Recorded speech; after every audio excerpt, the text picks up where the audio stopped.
Hello students, today I am going to start the poem A Photograph from your book Hornbill.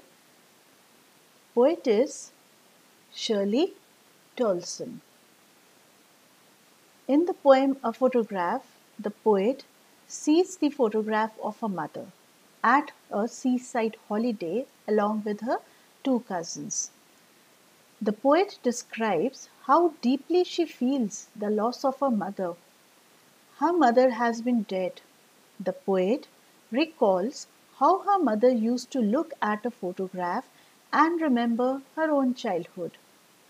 The title A Photograph is symbolic of such beautiful moments in life which leave influence or effect on our mind, and past memories move into our mind.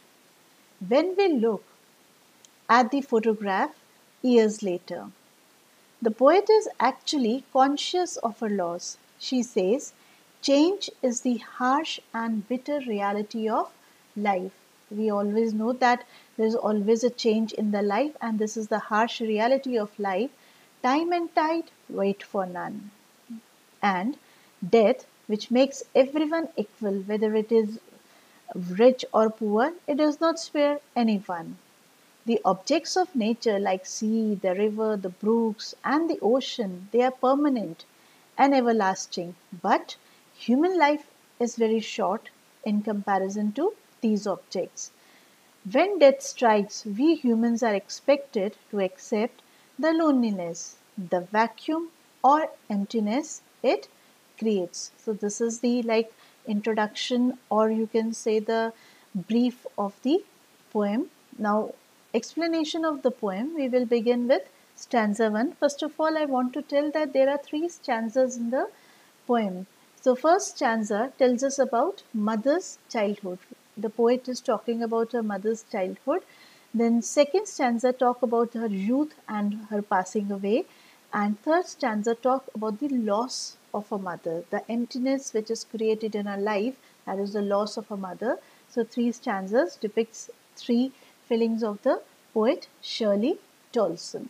So the first line says, the cardboard shows me how it was when the two girl cousins went paddling, each one holding one of my mother's hands, and she the big girl, some 12 years or so. The very first line says, the cardboard shows me how it was. So the cardboard first of all refers here to the mounted photograph of the mother and her cousin. The poet was looking at one photograph of the mother and of her cousins when the two girl cousins went paddling. When the two girl cousins went paddling. So this photo was fixed on the cardboard, and the three cousins with mother and her two cousins, mothers and her two cousins had gone for a sea holiday during their childhood and when they were around 10 to 12 years of age. So each one holding one of my mother's hands, and she the big girl, some 12 years or so. So the two cousins were holding poet's mother's hand as she was the eldest one. Okay, and the two were feeling secured as they were paddling. Paddling is when you walk barefoot in shallow water. So they were paddling and moving into the sea. Poet's mother and her two cousins. We are talking about poet's mother when she was small, when she was in her childhood. We are talking about, the poet is looking at one photograph and where her mother is with her cousins when she was 10 to 12 years of age, and she was enjoying the sea holiday. Then all three stood still to smile through their hair. So next paragraph, in same stanza we are reading, all three stood still to smile through their hair at the uncle with the camera. A sweet face, my mother's, that was before I was born. And the sea, which appears to have changed less, wash their terribly transient feet. Now, next line what is we are reading is that all three stood still to smile through her hair. So they were all posing for in front of the uncle.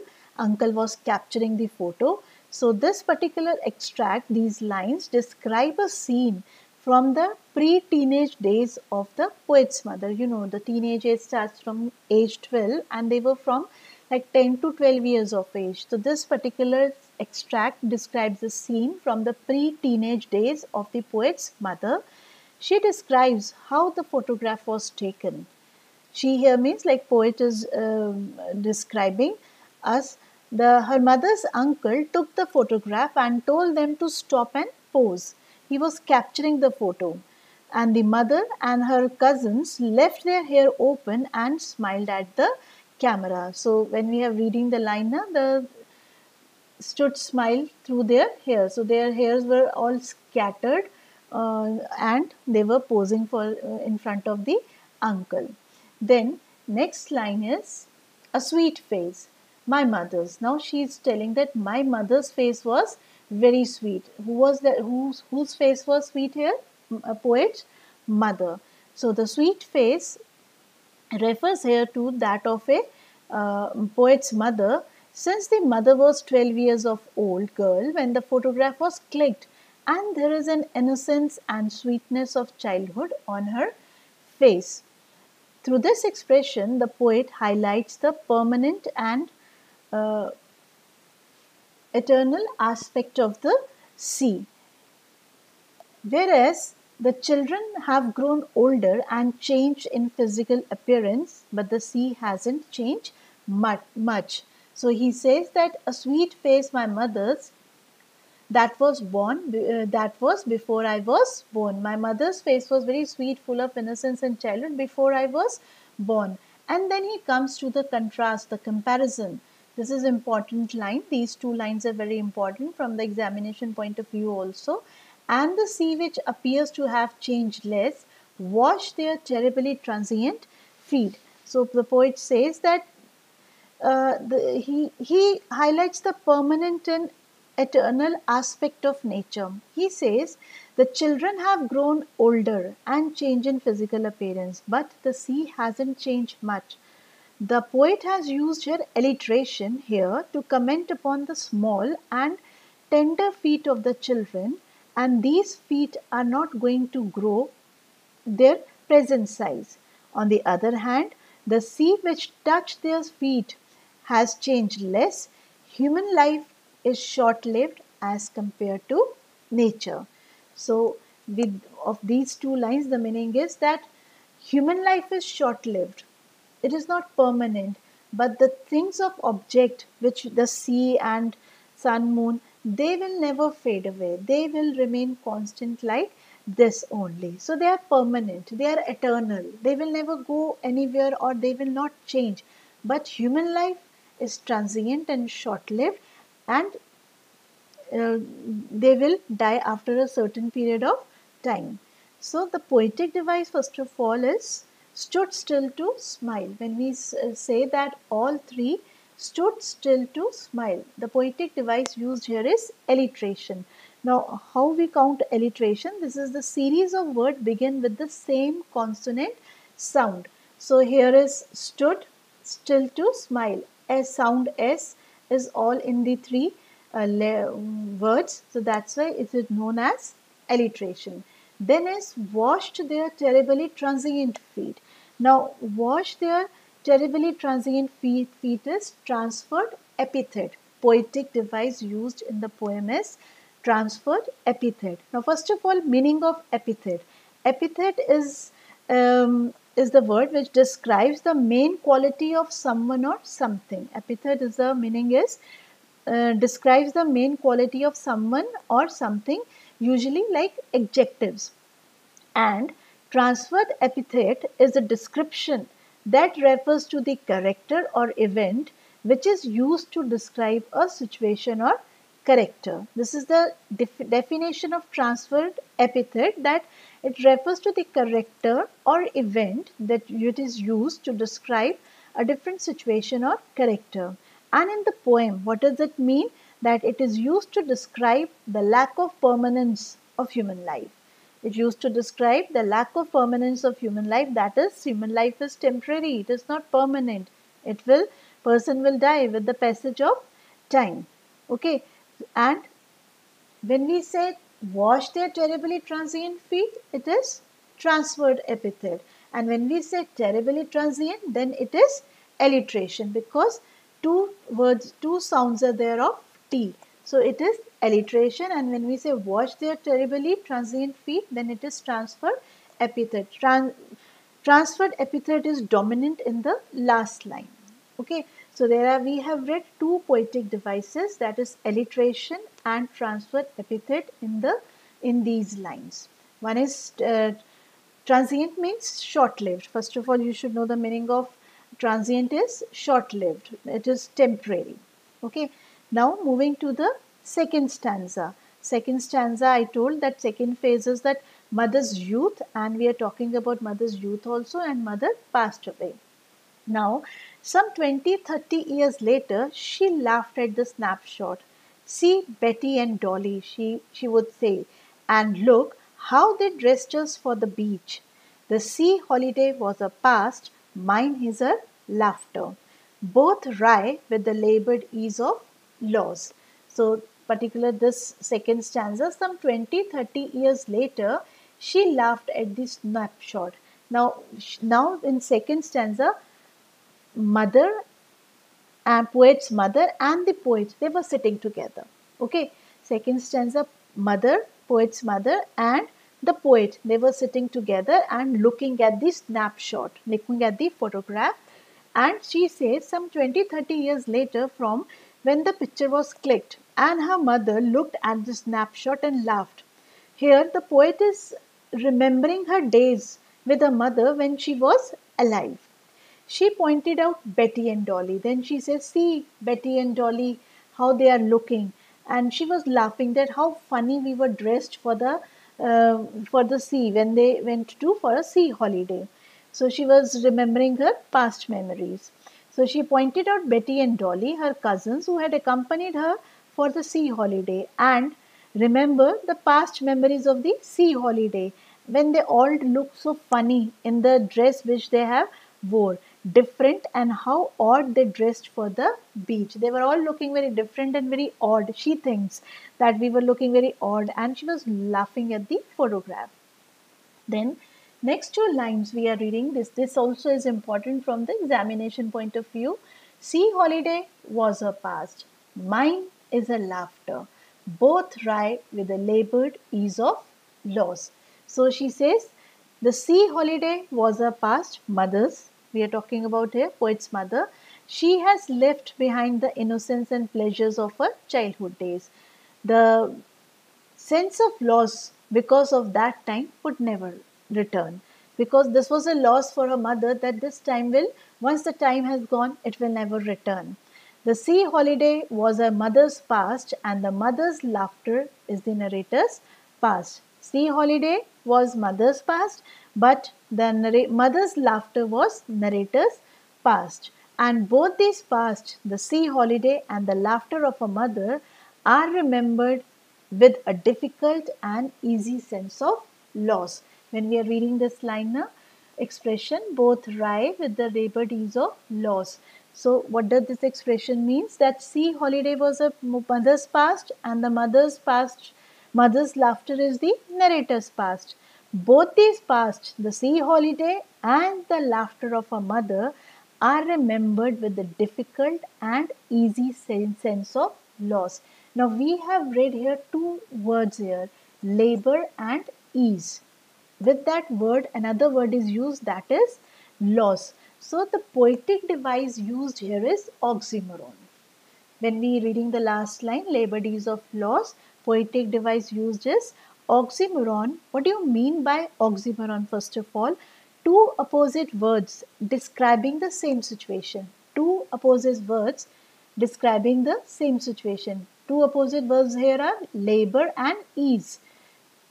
Situation is that something is lost. Now, how this oxymoron is used, that poet says that change is the harsh and bitter truth of life, that there will always be a change in the life, and this is the harsh and bitter truth of life. No one can hold or capture the time. We all know this is a fact of life, that no one can hold or capture the time, and with the passage of time, everything gets out of shape, and human being is compelled to accept that loss with ease. Human being has to accept whatever loss has happened in his life. He has to accept that loss, but with ease. However harsh or painful situation it may be for him to accept it. Maybe any situation, harsh situation is there, painful situation is there, but he has to accept the facts of life, that this is life, changes there or death is there, then he has to accept it, and with ease. This is what is the meaning of labored ease of loss. Okay, so device here we have read is as oxymoron, both rhyme with the labored ease of loss. We are talking about loss also, and we are saying that we have to accept this loss with ease, means we have to accept that loss. Then moving to stanza 3. Stanza 3 talks about the poet's sense of loss of a mother, that the mother is now dead, and she is feeling the sense of loss, that my life is now empty and vacuum is there in my life. Now she has been dead nearly many years now ago, and she is now dead. As that girl lived, and of this circumstance there is nothing to say at all. Its silence silences. Now she here refers to poet's mother, that he says that she has been dead nearly as many years. Now she here refers to poet's mother who passed many years ago, and then she says as that girl lived. Now who is that girl? That girl is the mother in the childhood in the photograph. This two things you have to take care, that we are talking about. She has been dead, that is the poet's mother. Who is that girl? It is not the poet, it is the poet's mother only, who is alive in the photograph, still laughing. Okay, so that girl refers to the mother in the childhood in the photograph.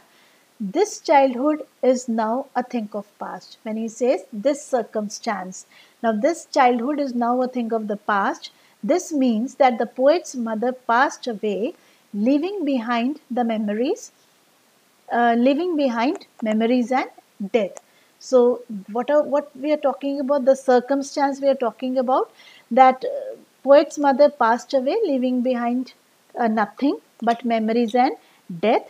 And here the poet is, this circumstance here is the poet is talking about mother's death. That mother is now dead.